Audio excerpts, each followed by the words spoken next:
কালকে দেখলাম তোকে অবিবাহিত, আজকে বিবাহিত। হ্যালো এভরিওয়ান, চলে এলাম আমার ভাইরাল মিলিয়ন ভিউয়ার্সের ব্রাইডের রিসেপশন লুকের ব্লগ ভিডিও নিয়ে। আর এটা হলো রিসেপশনের শাড়ির কালারটা খুবই সুন্দর ছিল, বেশ ইউনিক ছিল কালারটা। আর এই কোমর বন্ধনী দেখে কি কিছু মনে পড়ছে? এই কোমর বন্ধনী দিয়েই কিন্তু ব্রাইডের বিয়ের দিন মাথাপট্টি হিসেবে ইউজ করেছিলাম। আজকে কেমন কি লুক চাস? আজকে একটু গ্লোয়িং, একটু কিউট টাইপের যেন লাগে, গিন্নি টাইপের যেন লাগে, একটু সাবেকি, একটু গিন্নি টাইপ, একটু মডার্ন, সব মিক্স করে যেটা। আচ্ছা, আর হচ্ছে মাথায় ঘুমটা দিয়ে হবে একটু।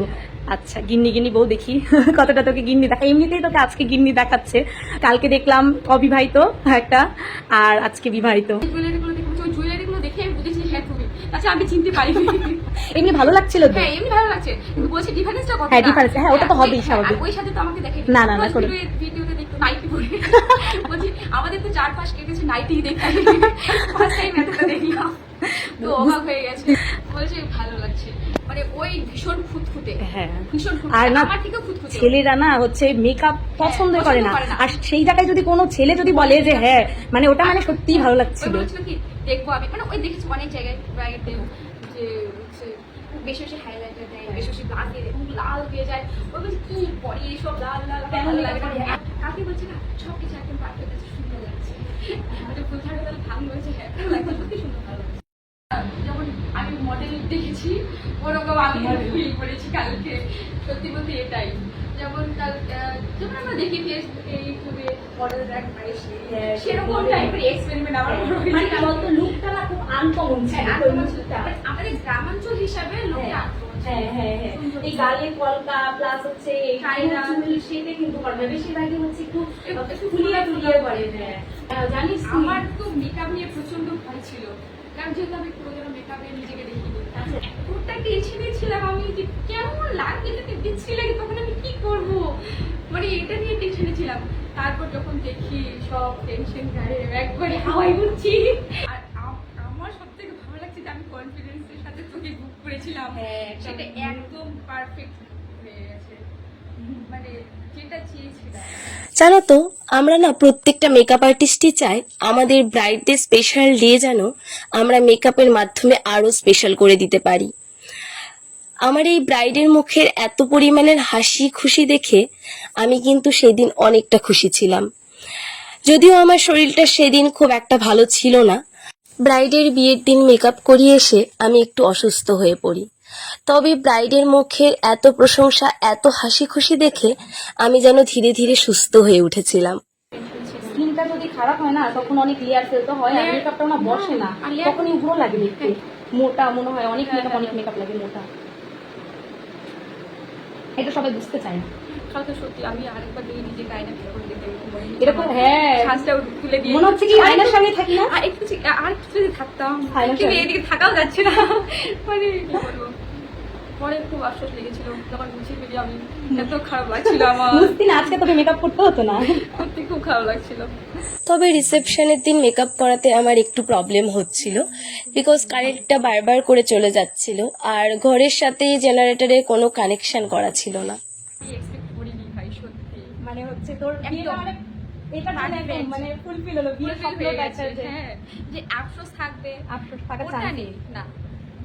তোর লুকটা এমনই না, তোর না ভবিষ্যতে গিয়েও কিন্তু মানে সবসময় দেখবি মেকআপটা না খুব ট্রেন্ডের মধ্যে চলে, তোর লুকটা এমনই মানে ভবিষ্যতে গিয়ে নিও না, তোর লুকটা নিয়ে তুই কোনোদিন আফসোস করতে পারবি না।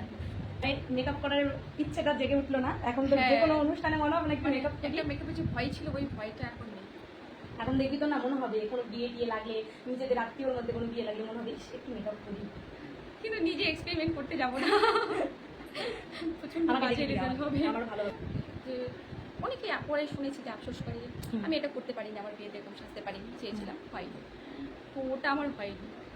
কিন্তু আমি টেনশনে ছিলাম যে আমার হবে কি না, আমার কেমন লাগবে, কতটা হয়ে উঠবে, তোর মনের মতো হবে কিনা, হ্যাঁ, পছন্দ হবে কিনা, হবে কিনা, দেখতে প্লাস এইদিকে আবার ওর পছন্দ হবে কিনা, কারণ বলেছে যেন মানে উগ্র যেন না লাগে। এটা তো তোর নিজে যতটা না মানে স্যাটিসফ্যাকশন পাচ্ছিস, তোর বড় গলাতে তুই আরো বেশি। আর বাদ বাকি তো আমার বাড়ির লোকের সবার পছন্দ হয়েছে, বাড়ির লোকের যে পছন্দ হয়েছে এটাই কিন্তু সব থেকে বড়। সবার পছন্দ হয়েছে। তাছাড়া আমার দাদুরাও বলে কি সাজতে হবে, লাল লাল করে দেবে গালগুলো, ওদের একটাই কথা লাল লাল করে দেবে গালগুলো। এটা কিন্তু বাস্তব কথা। তোমরা এই জিনিসটা খেয়াল করে দেখবে, আমাদের জেনারেশনের আগের জেনারেশনে যারা ছিল, মানে আগের দিনের মানুষ, যেমন আমাদের মা ঠাম্মিরা, তো তাদের কিন্তু মেকআপ খুব একটা পছন্দ না। আর সেই জায়গায় গিয়ে আমার এই ব্রাইডের মা ঠাম্মি এবং যারা গেস্টরা এসেছিল সকলেরই মেকআপটা খুব পছন্দ হয়েছে। আর সব থেকে বড় কথা, আমার এই ব্রাইডের হাজবেন্ডের মেকআপটা খুবই পছন্দ হয়েছিল, আমাকে ব্রাইড যতটা বলল। তো এটা আমার কাছে অনেক বড় একটা পাওনা। সাধারণত ছেলেরা মেকআপ কিন্তু পছন্দ করে না। সবাই বলছে এরকম। তো আমি তো মেসেজে এতগুলো মেসেজ একটা আমার মোবাইলটাই হ্যাং হয়ে গেছে। সবার একই reply comment? দেবো, হ্যাঁ সবারই। কেউ ধর কার কাছ থেকে কালেক্ট করেছে ছবিটা, ছবিটা দিয়ে বলছে খুব সুন্দর হয়েছে, খুব সুন্দর হয়েছে। আর এই সেম জিনিসটা কিন্তু আমার সাথেও হয়েছে, মানে আমারও হোয়াটসঅ্যাপ মেসেঞ্জারে দেখছি অনেক অনেক SMS এসেছিল আমার এই ব্রাইডকে নিয়ে। এমনকি যারা আমাকে কোনোদিনও সেভাবে কমেন্ট করে না, তারাও আমাকে কমেন্ট করে বলছে যে খুব সুন্দর লাগছে, এটা কি সত্যিই জ্যোতি, চেনাই যাচ্ছে না।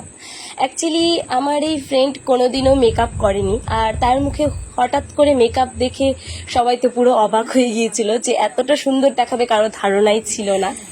একটা কথা না বললেই নয়, মেকআপ জিনিসটা কিন্তু একটা মেকআপ আর্টিস্টের ওপরই পুরোপুরি ডিপেন্ড করে না, ক্লায়েন্টের ওপরও কিন্তু অনেকটা ডিপেন্ড করে। যেমন ক্লায়েন্টের স্কিন যদি ভালো না হয়, তাহলে কিন্তু মেকআপ আর্টিস্টের হাতে কোনো ক্ষমতা নেই তার মেকআপটাকে একদম স্মুথ করার। তো একটা কথাই বলবো, আমার এই ক্লায়েন্টের স্কিন বেশ ভালো ছিল, যার কারণেই মেকআপটা আরও ভালো করে স্কিনের সাথে বসেছে আর এতটা ভালো দেখাচ্ছে। এর আগেও অন্য ভিডিওতে আমি তোমাদের বলেছি, সেম কথাটা আবারও বলছি, তোমরা স্কিনের যত্ন নাও, জলটা বেশি পরিমাণে খাও, আর অনেক রাত পর্যন্ত না জেগে থাকার চেষ্টা করবে, অন্তত তোমার স্পেশাল ডে কয়েক মাস আগে থেকে, তাহলে তোমাদের স্কিনও কিন্তু অনেকটা ভালো থাকবে। আরও কিছু জিনিসের ওপরও কিন্তু ডিপেন্ড করে ক্লায়েন্টের লুকটা কতটা ফুটে উঠবে। যেমন মাথার যে সোনার মুকুট এবং টিকলি, এই জিনিসগুলো কিন্তু সবার ফেসের সাথে সব ধরনের যায় না, ফেস অনুযায়ী এগুলো নিতে হয়। তো তোমরা একটু চেষ্টা করবে মেকআপ আর্টিস্টের সাথে আলোচনা করে এই জিনিসগুলো নেওয়ার। আর একটা মডেল আর একটা ক্লায়েন্টের সাথে তফাৎটা তখনই হয় যখন একটা ক্লায়েন্ট তার জুয়েলারিগুলো বা মুকুটগুলো একটু ভুলভাল কিনে ফেলে। অনেকের মুখেই বলতে শুনেছি, একটা মডেলকে যতটা সুন্দর দেখায়, একটা রিয়েল ক্লায়েন্টকে অতটা সুন্দর দেখায় না। কথাটা একটু হলেও বাস্তব আছে, তবে কেন একটা মডেলের মতো একটা রিয়েল ক্লায়েন্টকে অতটা সুন্দর দেখায় না, এই ব্যাপারটা আমি ডিটেলসে আলোচনা করব। তার আগে বলে নিই, এই কথাগুলো বা এই ঘটনাগুলো কিন্তু আমার সাথে ঘটেনি, এগুলো আমার শোনা কথা। তো ভাবলাম একটু এই ব্যাপার নিয়ে ডিসকাস করি, তোমাদের ব্যাপারটা বুঝতে সুবিধা হবে। যখন একটি মডেলকে রেডি করানো হয়, তখন কিন্তু মডেলের ড্রেস আপ অনুযায়ী জুয়েলারি আর ফেস অনুযায়ী টিকলি অ্যান্ড মুকুট চুজ করা হয়। তো সেই ক্ষেত্রে একটি রিয়েল ক্লায়েন্ট কিন্তু তার ফেস অনুযায়ী কোন মুকুটটা বা কোন টিকলিটা যাবে সেটা বুঝতে না পেরে ভুলভাল টিকলি বা মুকুট কিনে ফেলে, যার কারণেই একটি রিয়েল ক্লায়েন্টের ফাইনাল লুক একটি মডেলের মতো অতটা ফুটে ওঠে না। আর একটা রিয়েল ক্লায়েন্টকে কিন্তু আমরা আমাদের পছন্দ মতো সাজিয়ে উঠতে পারি না, কারণ রিয়েল ক্লায়েন্টরা মনে মনে ডিসাইড করে রাখে যে এই টাইপের হেয়ারস্টাইল করব বা এই টাইপের আই মেকআপ বা এই কালারের লিপস্টিক পরব। তো সেই জায়গায় গিয়ে আমরা মেকআপ আর্টিস্টরা ধরো বুঝতে পারছি যে এই হেয়ারস্টাইলটা বা এই আই মেকআপ লিপস্টিকটা যাবে না। তো সেই জায়গায় ধরো বলার পরেও, একটা ক্লায়েন্টকে বলার পরেও ক্লায়েন্টের ইচ্ছে যে না সে সেটাই করবে, তখন তো আমাদের কিছু করার থাকে না। তখন ক্লায়েন্টের ইচ্ছেটাকে গুরুত্ব দিয়েই আমরা ক্লায়েন্টের মন মতো করেই করে দিই। যেমন স্কিন টোন আর ড্রেস আপের ওপর কিন্তু লিপস্টিকের কালারটা ডিপেন্ড করে, তেমনই আই মেকআপটাও। আই মেকআপও কিন্তু সব চোখের সাথে সব ধরনের আই মেকআপ যায় না। বড় চোখের জন্য আলাদা ধরনের আই মেকআপ থাকে, ছোট চোখের জন্য আলাদা ধরনের। এরকমই মেকআপের মধ্যে আরও বিভিন্ন জিনিস আছে যেগুলো অনেক ব্যাপার থাকে।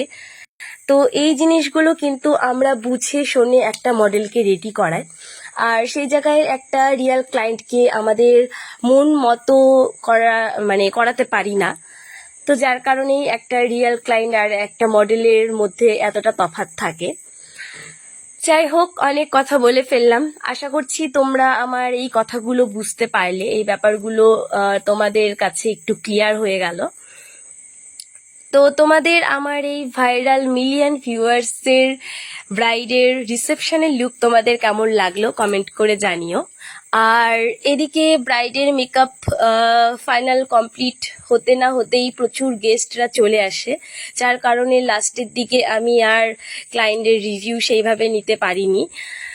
তো এই হলো ফাইনাল লুক। ক্লায়েন্ট চেয়েছিল একটু মডার্ন বধূ বধূ টাইপের যাতে তার লুকটা থাকে, তো আমি চেষ্টা করেছি ক্লায়েন্টের ইচ্ছে মতো পছন্দ মতো করার। সো ভিডিওটা এখানেই শেষ করছি। বাই।